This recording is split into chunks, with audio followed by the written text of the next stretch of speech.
여러분 안녕하십니까? 광주 MBC 뉴스투데이 시작합니다. 먼저 오늘의 주요 뉴스입니다. 올 한 해 5.18은 전두환 손자 전우원 씨의 사과와 영화 서울의 봄의 흥행으로 전국적인 관심을 받았습니다. 하지만 5월 단체를 둘러싼 안팎의 갈등으로 광주 정신이 훼손됐다는 지적도 나옵니다. 일제강제동원 3차 원고들이 대법원에서 또다시 이겼습니다만 우리 정부가 제3자 변제안을 고집하면서 피해자들이 당사자한테 사과와 배상을 받을 길은 더 멀어지고 있습니다. 광주 전남 지역의 코로나19 선별진료소가 오는 31일을 마지막으로 모두 폐쇄됩니다. 장성 황룡강이 순천 동천과 더불어 국가하천으로 승격했습니다. 올해 5.18과 관련해서는 뜻하지 않았던 일들이 많았습니다. 전두환의 손자 전우원 씨가 전 씨 일가 중 최초로 광주를 찾아 사죄하면서 전국적인 주목을 받기도 했죠. 또 영화 서울의 봄 인기로 5.18에 대한 국민들의 관심이 커진 것도 예상치 못한 일이었지만 반갑고도 고마운 관심이었습니다. 반면 5월 단체는 내부 갈등은 물론 시민단체와의 갈등으로 시민들의 눈살을 찌푸리게 했습니다. 천홍희 기자입니다. 전두환 일가 중 처음으로 사죄를 위해 광주 땅을 밟은 전우원 씨. 자신의 친할아버지를 학살자로 비난하며 광주 시민들에게 용서를 빌었습니다. 상처받으신 모든 분들께 그분들의 억울한 마음을 최대한 풀어드리고 싶습니다. 유족들을 만나 무릎을 꿇은 전 씨는 국립 5.18 민주묘지를 찾아가서는 자신의 겉옷으로 5.18 희생자의 비석을 닦으며 넋을 위로했습니다. 전 씨의 진심 어린 행보에 유족들은 위로를 받았습니다. 고마워 용기네. 감사합니다. 고마워. 힘내고. 최근에는 전두환의 12.12 군사 반란을 그린 영화 서울의 봄이 관객 1,100만 명을 돌파하면서 5.18이 전국적으로 재조명됐습니다. 흥행을 주도한 젊은 층들은 반란이 실패했다면 5.18도 없었을 것이라며 새로 알게된 역사적 사실에 5.18에 더 관심을 갖는 계기가 됐다고 말합니다. 지금 가장 핫한 영화이기 때문에 한번 어떤 내용인지 보러 왔습니다. 아픈 역사를 이제 젊은 사람들도 이렇게 영화 같은 걸로 많이 알아야지. 하지만 광주 5.18 공법단체들의 올 한 해 행보는 시민들의 눈살을 찌푸리게 했습니다. 5.18 정신을 계승해 진상규명에 앞장서야 할 5월 단체지만 올 한 해 회원들끼리 폭로전과 고소고발이 이어지는 등 하루가 멀다 하고 갈등이 벌어졌습니다. 특히 지난 2월에는 공법단체들이 특전사 동지회와 5.18 묘지 참배 행사를 진행했는데 지역사회와 합의를 이루지 못한 행사를 일방적으로 강행해 시민사회 단체들과 극심한 갈등을 빚었습니다. 5월 단체와 시민단체 사이에 토론회도 열렸지만 입장차만 확인했고 갈등은 아직 현재 진행형입니다. 이게 법적 분쟁, 또 매일매일 들리는 그런 몸싸움 이런 부분들이 저희들도 또 그렇고 또 시민들은 더 크게 걱정하면서 또 실망하고 있는 것 같습니다. 5.18 기념재단이 실시하는 대국민 인식에서 5.18에 대한 인식은 해마다 좋아지고 있습니다. 하지만 정작 지역 안에서 우리끼리의 갈등과 다툼이 5월 영령들이 남긴 광주 정신을 혼탁하게 하고 있는 모양새입니다. MBC 뉴스 천홍입니다. 광주와 전남 지역의 모든 코로나19 선별진료소가 오는 31일 검사를 끝으로 운영을 마칩니다. 시도보건당국은 다만 선별진료소 운영이 끝나더라도 일반 의료기관에서 유료로 PCR 검사를 받을 수 있으며 취약계층에 대한 검사 지원은 유지된다고 설명했습니다. 지역 선별진료소는 신규 감염병의 국내 유입이 시작된 지난 2020년 1월 말부터 1,440여일 동안 가동됐습니다. 오늘 출근길 황사용 마스크를 착용하시는 게 좋겠습니다. 광주의 초미세먼지 농도 제제곱미터당 40마이크로그램으로 나쁨 수준 보이고 있습니다. 호흡기 보호 잘 해주시길 바랍니다. 한편 어제만큼이나 짙은 안개가 끼어 있습니다. 화순의 가시거리 무려 40m까지 좁혀져 있고요. 나주도 100m가 채 되지 않습니다. 차간 간격 넉넉히 두시고요. 특히 해안과 가까운 도로나 교량을 지날 때 천천히 안전운전 하시기 바랍니다. 하늘 모습 보시면 구름 조금 지나고 있습니다. 오늘은 가끔 구름 많은 날씨가 예상됩니다. 주말 동안에는 약한 비 소식 들어 있습니다. 5mm 안팎으로 약한 비가 오락가락 지나겠습니다. 한편 흐린 날씨 속에 올해 마지막 해넘이는 마주하기 어려울 수 있겠는데요. 새해 해돋이는 마주할 수 있겠습니다. 우리 지역 해 뜨는 시각은 오전 7시 40분경이 될 것으로 보입니다. 날씨 정보였습니다. 대법원에서 이겨도 기쁘지 않은 사람들이 있습니다. 바로 일제강제동원 피해자 할머니, 할아버지들인데요. 우리 정부와 일본 모두 대법원의 배상 판결에도 움직이지 않고 있기 때문입니다. 이렇게 느리게 움직이는 정부지만 정률성 사업과 같은 이념 문제는 전광석화처럼 제기하고 또 사업 중단 요구는 속전속결로 진행하고 있습니다. 송정근 기자가 취재했습니다. 일제 강제동원 피해자와 유족이 일본 전범 기업들을 상대로 낸 소송에서 잇따라 대법원 승소 판결을 받고 있습니다. 양금덕 할머니 등이 포함된 1차 원고들이 대법원에서 승소한 지난 2018년 이후 2차 원고들도 지난주 대법원에서 승소가 확정됐고 3차 원고들도 어제 대법원에서 승소 확정 판결을 받았습니다.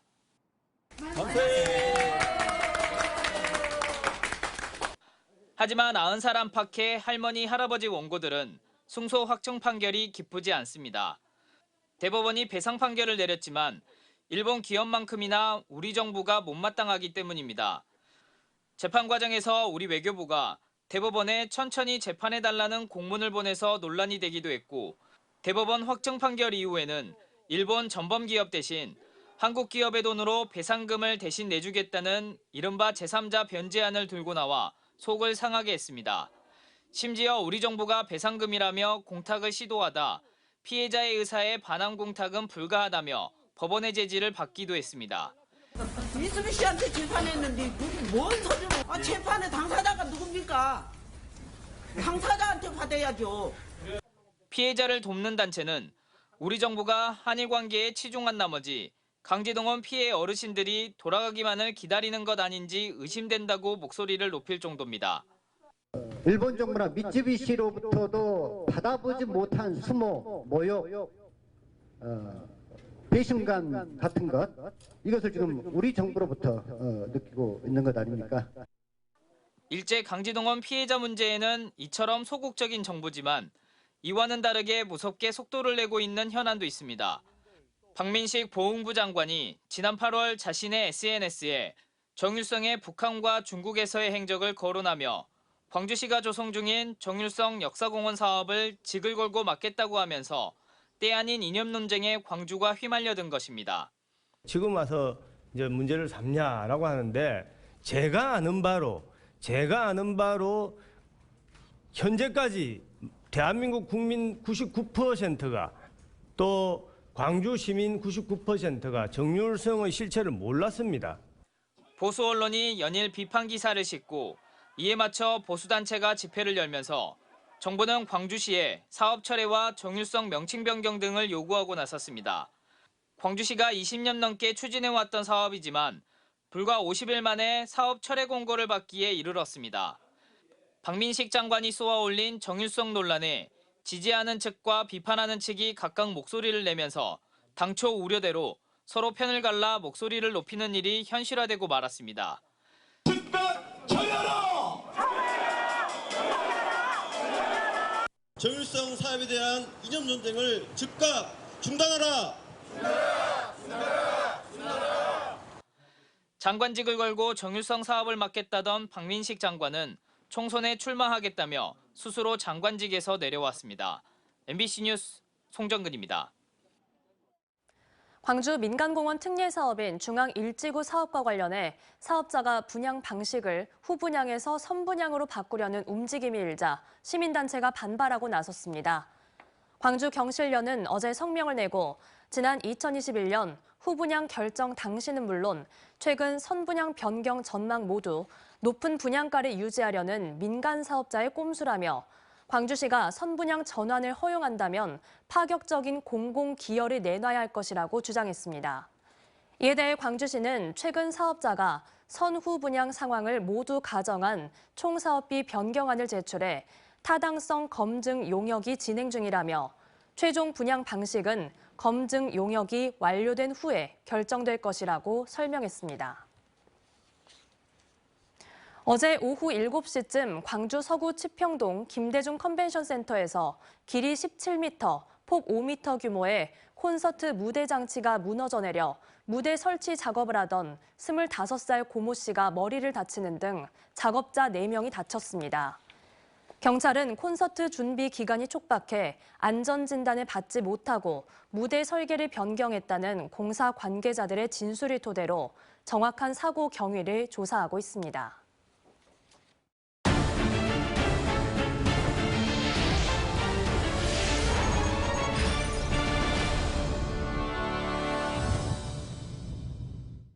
고유가와 글로벌 경기 침체 등으로 석유화학과 정유, 철강 등 이른바 전남 동부 지역의 주력 산업은 희비가 엇갈렸습니다. 반면 2차 전지 등 신산업 분야는 기업들의 잇단 투자와 규제 철폐로 기대감이 높아졌습니다. 문형철 기자입니다. 올해 1분기부터 3분기까지 여수 산단의 생산액은 63조 3천억 원. 지난해 같은 기간에 비해 18% 줄어든 수치입니다.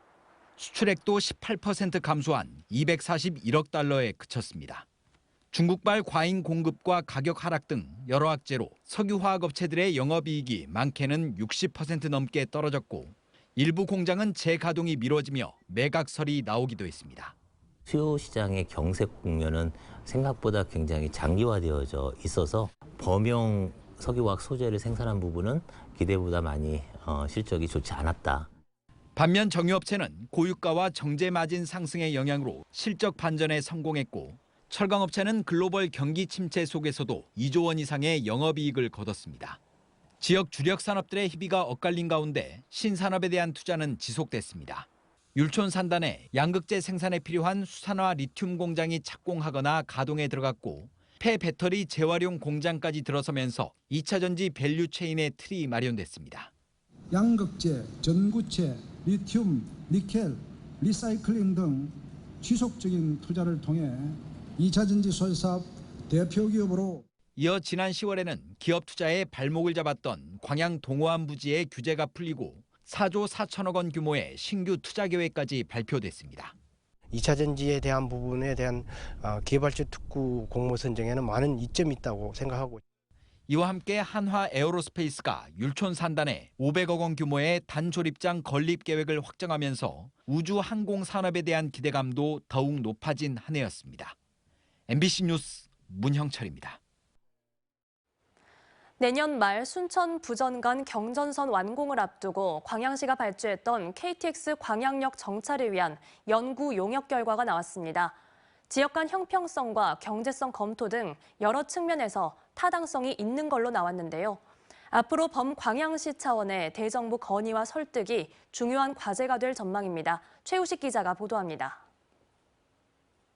경전선 순천 부전 구간의 복선 전철화가 끝나는 내년 하반기부터 6개월 정도 시운전을 거쳐 2025년 상반기 KTX 이음 고속철도가 운행됩니다. 하지만 현재 계획상으로는 진주역과 순천역 사이에는 중간 정차역이 한 곳도 없습니다. 광양 지역에서는 작년부터 KTX 광양역 정차를 요구하는 범시민운동이 시작됐고 광양시도 이 같은 정서를 적극 반영해 관련 연구 용역을 발주했습니다. 우리 광양시는 세계적인 기업 포스코와 광양항 그리고 국가산업단지가 집적되어 있는 남해안권의 경제 중심 도시입니다.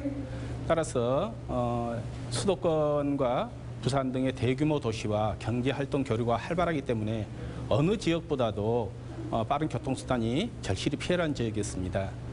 이번 용역은 주로 KTX 이음의 광양역 정차에 대한 경제적, 재무적 측면의 검토와 남부 내륙철도, 경전선과의 연계 방안이 집중적으로 다뤄졌습니다. 용역 결과는 한마디로 경제적으로나 정책적으로도 타당성이 충분하다는 것. 순천역에서 8km 떨어진 광양역에 정차할 경우 전체 운행 시간이 3분 정도 늘어나는데 진주 순천역 간 거리가 멀고 중간역 설치 기준에도 부합한다는 겁니다. BC 비용 편익비와 NPV, 순현재 가치, IRR, 내부 수익률 면에서 모두 광양역 정차가 유리하게 분석됐습니다. 특히 부전에서 사상이 6.8km, 사상에서 김해공항이 3.3km인데도 정차한다는 점을 감안하면 역간거리의 지역 간 형평성 문제도 있습니다. KTX 위험의 강양역 정차는 아무 연결선을 만들지 않고 있는 그 상태에서 정차를 하는 게 경제적 타당성을 확보한다. 제가 간접적으로 듣기로는 코레일 한국철도공사에서도 강양역 정차를 갖다가 이제 받아들이는 분위기로 알고 있습니다. 광양시와 민간협의회는 이 같은 용역 결과를 토대로 대정부 건의와 설득에 나설 계획입니다. 이 용역 결과를 바탕으로 해서 이제 저희들이 마지막 피치를 올려서 이 이론적인 근거를 제시하면서 KTX 광양역 정차 결과를 얻어낼 수 있도록 최선의 노력을 다하겠습니다. 경전선 KTX 광양역 정차의 경제성이 확인된 만큼 국토교통부의 전향적인 검토가 이루어질지에 관심이 모아지고 있습니다. MBC 뉴스 최우식입니다. 장성 황룡강이 국가하천으로 승격했습니다. 환경부 국가수자원관리위원회는 심의를 통해 홍수 예방이 필요한 장성 황룡강과 순천 동천 등 전국 하천 20곳을 국가하천으로 승격하는 안건을 심의 의결했다고 밝혔습니다. 황룡강과 동천은 길이가 길고 도심을 통과하면서 관리에 큰 비용이 소요됐지만 앞으로 환경부가 직접 정비와 유지를 맡게 돼 체계적인 관리가 가능해질 것으로 보입니다. 광주시 교육청의 청렴도가 지난해보다 낮아지며 4등급을 받았습니다. 광주시 교육청은 국민권익위원회가 발표한 종합청렴도 평가에서 청렴 체감도와 청렴 노력도 항목 모두 4등급을 기록하며 3등급을 받았던 지난해보다도 한 등급 떨어진 4등급을 기록했습니다. 반면에 전남교육청은 지난해 3등급이었던 종합청렴도가 올해는 2등급으로 상승했습니다.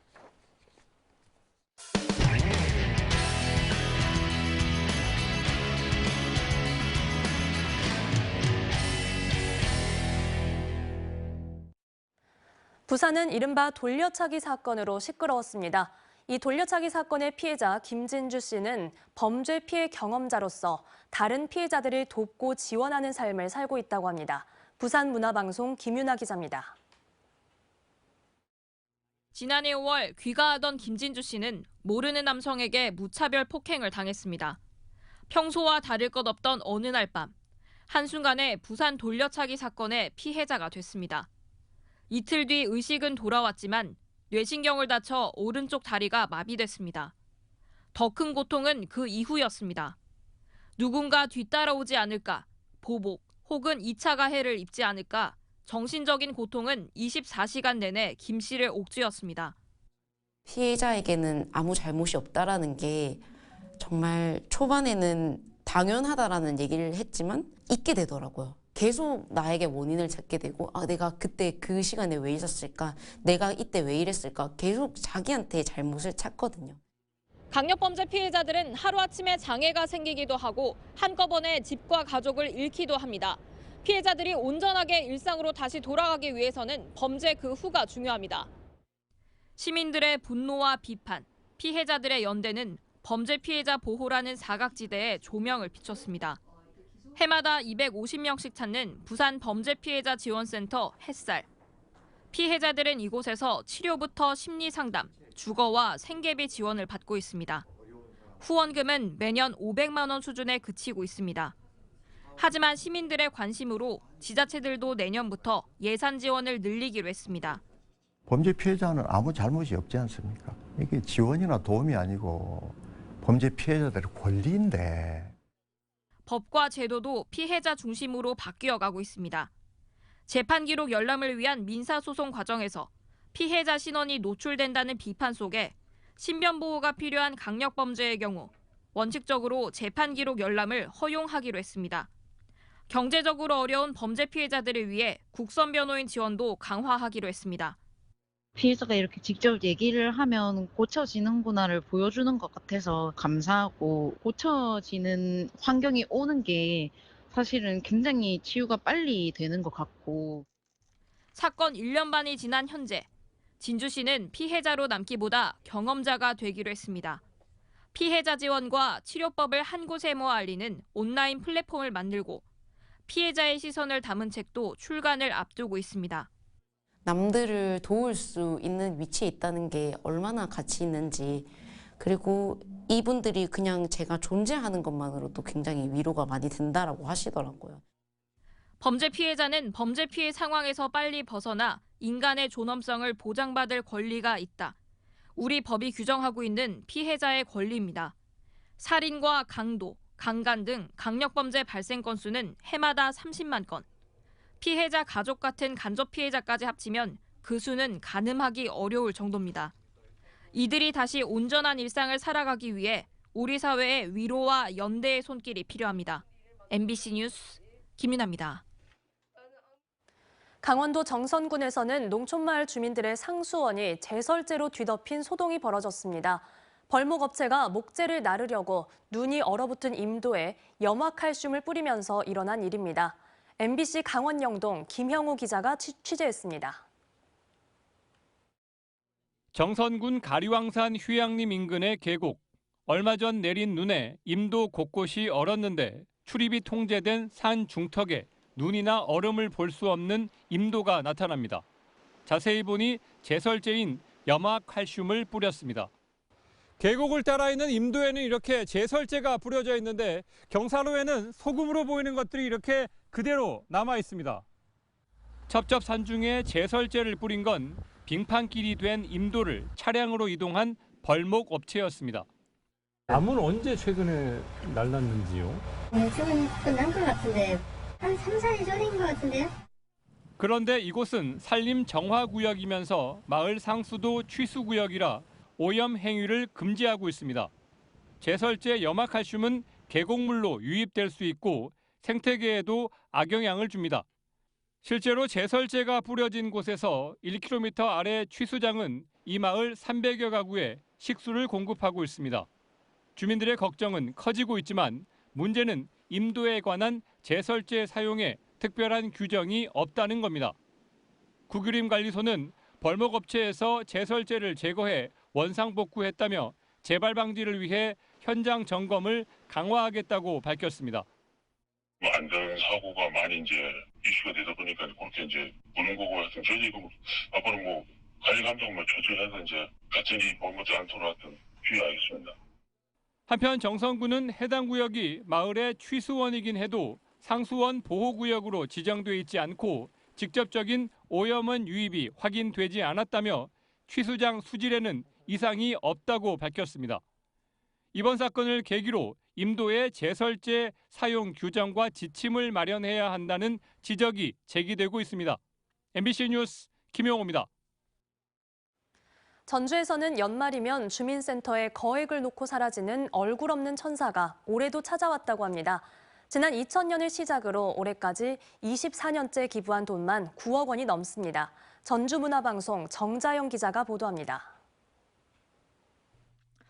전주 노송동 주민센터에 익명의 전화가 걸려온 것은 오전 10시 15분쯤. 연말이면 주민센터 인근에 수천만 원을 두고 가는 일명 천사의 전화였습니다. 지난 2000년부터 올해까지 24년째 익명의 독지가의 선행이 이어지고 있는 겁니다. 번호는 떼지 않고 발신자 표시 제한번호로 떠서 이제 그 천사분이 오신 거라고 이렇게 생각했습니다. 천사가 두고 간 빨간 종이 상자. 그 안에는 불우한 이웃을 도와주라는 편지와 함께 5만 원짜리 현금 다발과 돼지 저금통 등 8천여만 원이 담겨 있었습니다. 천사가 전화로 일러준 자리에서 상자를 찾아 들고 온 직원의 얼굴에는 설렘이 가득합니다. 4년째 한 번도 빠지지 않고 꾸준히 오셨으니까 정말 대단하시다 그런 생각 좀 들고. 올해 천사가 마음을 두고 간 곳은 동사무소로부터 5분 정도 떨어진 이곳 교회인데요. 입구에 세워진 배너 뒤편에 현금이 담긴 박스를 두고 간 겁니다. 때마다 전해지는 따뜻한 손길에 주민들은 고마움에 가슴이 벅차오릅니다. 천사 양반은 얼굴도 모르고 오지만 해마도 그렇게 너무나 좋은 일만 있으셨는데 좀 본 얼굴 한번 보고 싶어. 올해 기부금 8천여만 원은 불우이웃에게 써달라는 천사의 요청에 따라 도움이 필요한 주민들에게 전달될 예정입니다.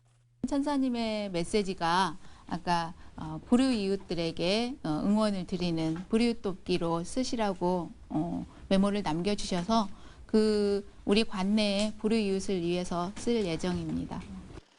한 해도 거르지 않고 25차례에 걸쳐 전주 노송동 얼굴 없는 천사가 기탁한 금액은 어느덧 9억 6천여만 원. 6,500여 세대가 넘는 어려운 이웃들이 겨울을 나는 따뜻한 힘이 되었습니다. MBC 뉴스 정자영입니다. 오는 31일 밤 12시 광주 5.18 민주광장 일원에서 2024 송신년 타종 행사가 예정된 가운데 도시철도 1호선이 연장 운행됩니다.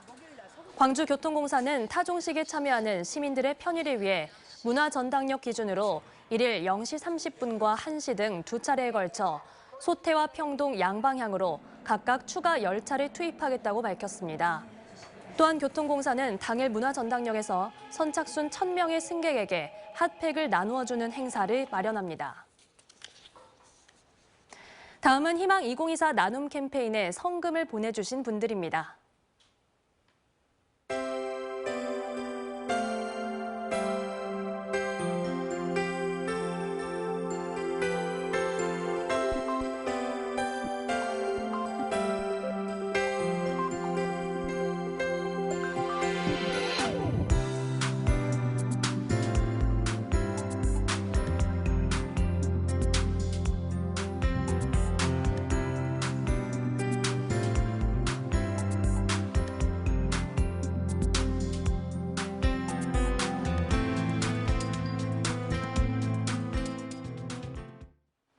우리 지역 아직까지 미세먼지가 기승입니다. 광주의 초미세먼지 농도 현재 세제곱미터당 40마이크로그램으로 나쁨 수준 보이고 있습니다. 오늘 출근길 무렵까지는 황사용 마스크 착용하시는 편이 좋겠고요. 내일부터는 보통 수준을 회복할 것으로 보입니다. 한편 어제만큼이나 오늘 출근길 짙은 안개가 끼어 있습니다. 화순의 현재 가시거리 무려 40m까지 좁혀져 있고요. 나주와 한평도 100m 안팎에 머물러 있습니다. 특히 해안에 인접한 교량이나 도로를 지날 때 가시거리가 갑자기 짧아질 수 있어서요. 차간 간격을 넉넉히 두시고 안전운전 하시기 바랍니다. 현재 하늘 모습 보시면 구름 조금 지나고 있습니다. 오늘 가끔 구름 많은 날씨가 예상됩니다. 주말 동안에는 날이 흐린 가운데 약한 비가 지날 것으로 보입니다. 광주에 예상되는 강수량은 5mm 안팎으로 매우 적은 양의 비가 지나겠습니다. 날이 흐려서 올해 마지막 해넘이는 마주하기 어렵겠지만 해돋이를 맞이하기엔 날씨가 무난하겠습니다. 우리 지역 대부분 오전 7시 40분경에 첫 해가 뜰 것으로 예상됩니다. 큰 추위는 없겠습니다. 광주의 현재 기온 영하 0.9도로 어제와 비슷하고요. 한낮 기온도 8도 안팎으로 어제보다 1, 2도가량 낮겠습니다. 목포의 낮 기온 7도 예상되고요. 강진과 장흥의 낮 기온 10도 안팎으로 오늘도 낮 동안은 활동하기 수월하겠습니다. 순천의 현재 기온 영하 4도 안팎으로 춥습니다. 한낮 기온 11도 예상됩니다. 바다의 물결은 전해상에서 최고 1m로 잔잔하게 일겠습니다. 다가오는 새해 첫 주에도 뚜렷한 눈비 소식은 없겠고요. 평년보다 조금 더 포근한 날씨 예상됩니다. 날씨 정보였습니다. 뉴스 마칩니다. 시청해주신 여러분 고맙습니다. 언제 어디서나 내 손 안의 뉴스. 광주 MBC 뉴스 유튜브 구독으로 함께하세요.